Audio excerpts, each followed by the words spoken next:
Hello everyone, welcome to my car again. I'm doing some traveling for the holidays, and so we have a full house and a shared space. So my YouTube for the next couple months when I'm traveling is going to be maybe from the car, some random places. But I really wanted to hop on to chat with you today about binging and specifically what to do post binge. So if you were my client, what would I advise you to do post binge to support your mental health and support your well-being, support your physical health, and to continue to practice reducing binges and eliminating binges in the future? So here are my tips on what to do post binge. Number 1, do not stop eating consistently. I know that post binge you feel extremely uncomfortable and you're terrified of the weight gain that it's going to cause, and you are scared of continuing to allow yourself to feel out of control with food. But the last thing you want to do is stop eating consistently and stop eating enough. So you do not want to move on from the binge with restriction. You need to consistently eat. Even if you're feeling full, I want you to eat something. So let's say you had a binge episode the night prior. You went to bed the next morning. You are wanting to skip breakfast, potentially even skip lunch, skip morning snacks, eat less for breakfast. What I want to challenge you to do is eat consistently breakfast, lunch, dinner, and snacks in between. So eating every 3 to 4 hours and making sure you're eating enough in those meals. And the next thing is I want you to make sure, we'll add that in another tip. So eating frequently and eating enough. So every 3 to 4 hours. And when I say enough, what you can use is I like to use the rule of threes. So every 3 hours and 3 things on your plate. So if you're having breakfast, let's do 3 things for that breakfast, whether that's yogurt, berry, and granola, that's eggs, toast, and orange juice, banana, peanut butter, and oatmeal. 3 things, okay? Every 3 to 4 hours. The reason for this, again, I know it feels very uncomfortable, but the reason for this is because most likely one of the things that can cause those binges is that you have gotten yourself so overly hungry, and because you frequently restrict, you get to this place where you're overly hungry, you need food right away, and then you say, oh my gosh, screw it, I just ate these things that made me feel guilty. Let's say you just had a donut, you say, well, I might as well have the whole box of donuts because I didn't want to eat the one donut in the first place. I'm never going to eat donuts again, so I am going to eat all the donuts right now, and then I'm going to be perfect tomorrow, right? And so restriction is actually the enemy, and that leads me to and that's why you do not want to follow up a binge with restriction, with the thing that caused it in the first place. So in addition to the restriction and the not eating frequently enough, in addition to making sure you're eating frequently and you're eating enough, the other piece is I want to make sure, or what you need to be doing is you need to be eating something that's satisfying. And so it might be a binge food. I want you to make sure you're incorporating that, the different binge foods, the different off-limit foods, the different foods that you enjoy but you say are not okay. I want you to incorporate that into your day.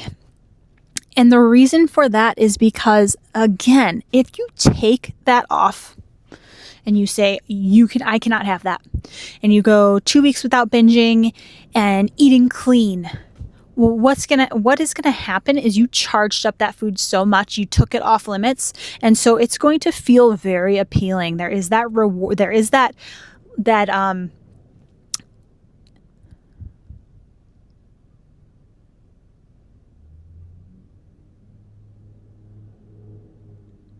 off limits appeal to it is going to attract you to it. So put it on limits. And what I want you to do there is for each meal, make sure you're not only eating enough, but make sure you're eating something that is actually making you happy and satisfied, right? So if you're having for breakfast oatmeal, bland oatmeal with water, and some dry eggs or whatever, those might be fine and satisfying in some way, but let's make sure you get something in addition with those two items that is going to make you excited. So make the whole meal exciting, something you truly enjoy, and add that satisfaction factor in, and add that that binge food in as well. So let's use a different example. Let's say that you binge on, your go-to binging is on chips. Well, I want you to put chips in one of your snacks. Have an apple and some chips. Put chips into your lunch alongside, maybe your salad bowl.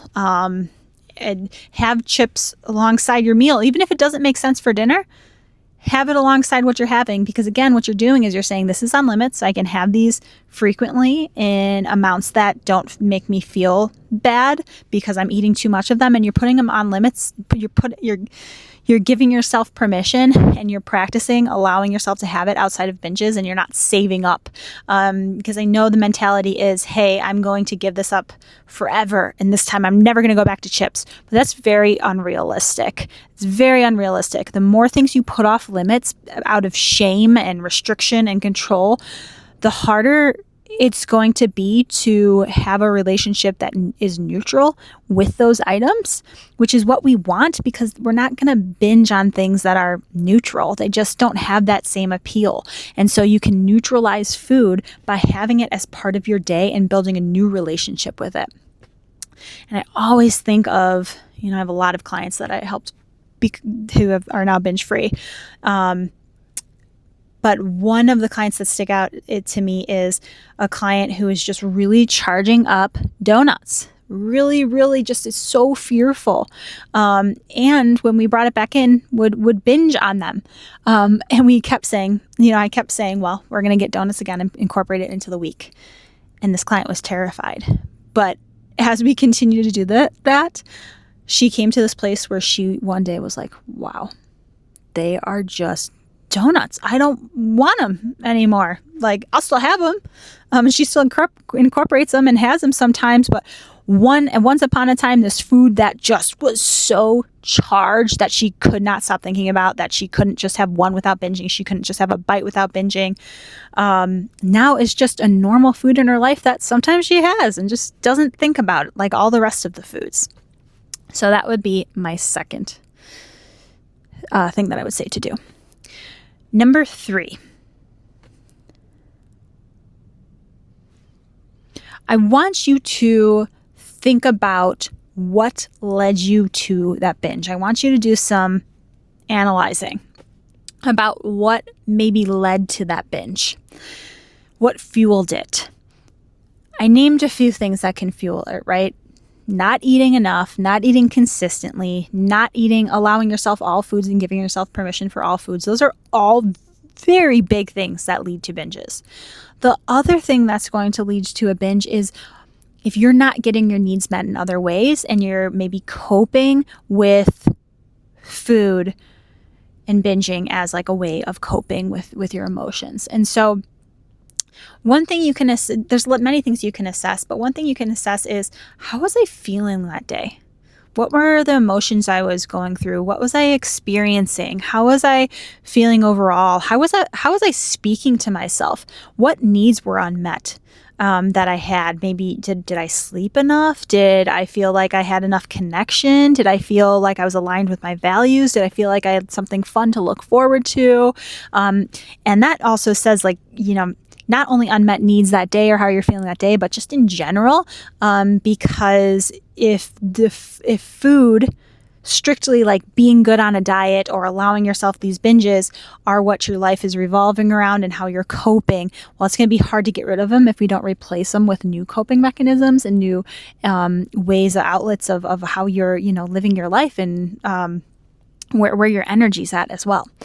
And so I would get very curious, and with my clients, I get so curious. I am asking for their thoughts consistently throughout the day when they are working toward having a healthier relationship with food and stop binging and stop restricting and just be free. I really want to know what is the chain reaction of these different things? What is happening underneath? What are you saying to yourself? What do you think? What are you thinking throughout the day? I want to hear all of those things that lead to those choices to eat the thing or not eat the thing, or hop on the scale and shame yourself, and what that leads to. It's all connected. And so I want you to get really curious about starting to learn what impacts you and impacts those binges and impacts your choices and impacts how you're feeling about your body and just impacts your relationship with food and body. We want to get really curious. Number 4 post binge is I want you to think about how you're taking care of yourself. So next thing, I want you to assess. So next thing is I want to have you ask yourself, how are you speaking to yourself post binge? A huge thing that fuels this cycle is shame. And what comes with binging is a lot of shame.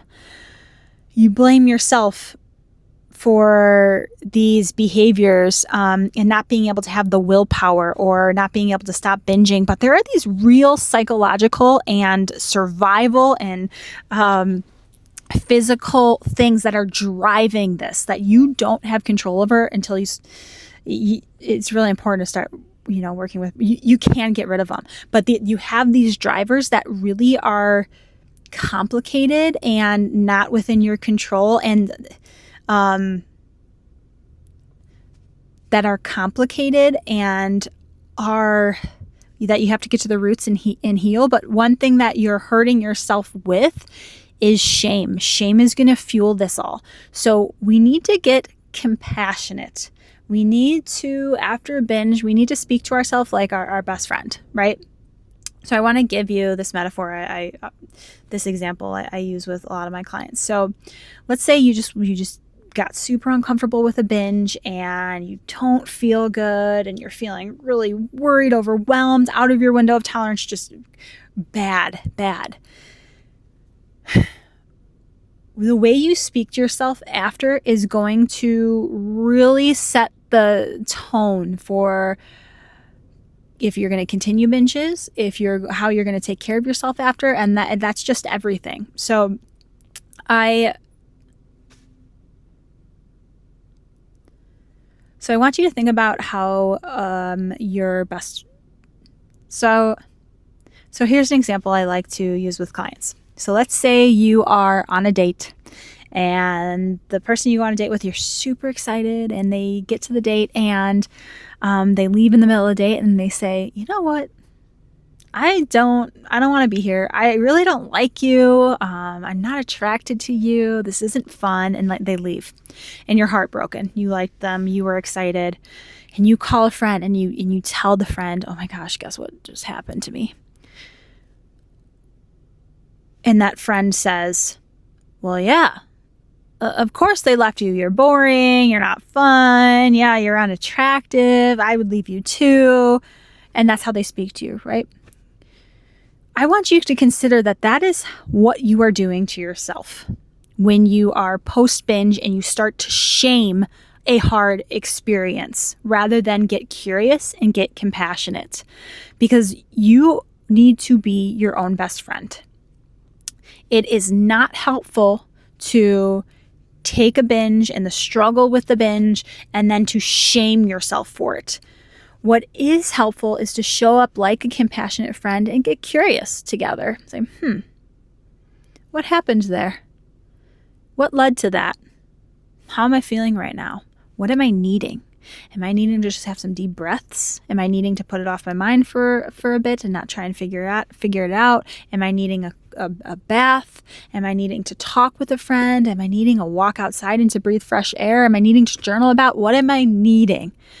And take care of yourself like you would a friend, and speak to yourself that you would the way you would a friend, saying, oh, gosh, that's so hard. I really want to stop binging. That's so hard that we just went through that. It's so uncomfortable. I know we really don't want to do that. It's so hard trying to figure this out. And be kind to yourself. be kind to yourself, because what I can tell you is the shame that my clients experience, the shame that I experienced when I had episodes of binging, is it's just so intense. And if you treat that with shame, you are going to make decisions that are not going to help you to reach recovery from binging. That's for sure. You're going to be making decisions based off shame and fear, not getting curious, just going back to following rules, and not giving yourself the space and patience that is needed to understand binging. You want to be open in those moments and say, what happened? That's okay. I'm learning how to not binge. It's gonna happen again. Most likely this is gonna happen again as I figure this out, but I'm here with myself, being kind to myself, and I'm figuring it out. And that's okay. So yes, all in all, those are, there's lots of other things to do that we can do for sure, but those would be my top things I would say to do post binge.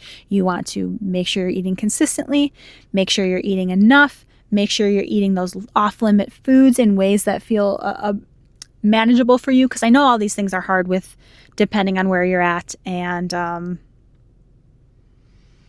the support you have and all of that. And I would recommend support. I would recommend working with a provider for sure, who has been there before, who understands, who can walk you through and hold your hand and say, let's get another box of donuts. And number 4, get curious. Get curious about what led to that binge, what led to that feeling of being out of control with food. And number 5 would be to be your own best friend in those moments and take care of yourself. Do not hop on the scale. Do not go body check. Do not plan your next diet that you're going to be just hungry and miserable on. How can you be kind to yourself, be patient with yourself, get curious with yourself, and be your own best friend in those moments? So let me know if you have any questions. Happy to expand on these in other videos. And I hope you all are having a peaceful week.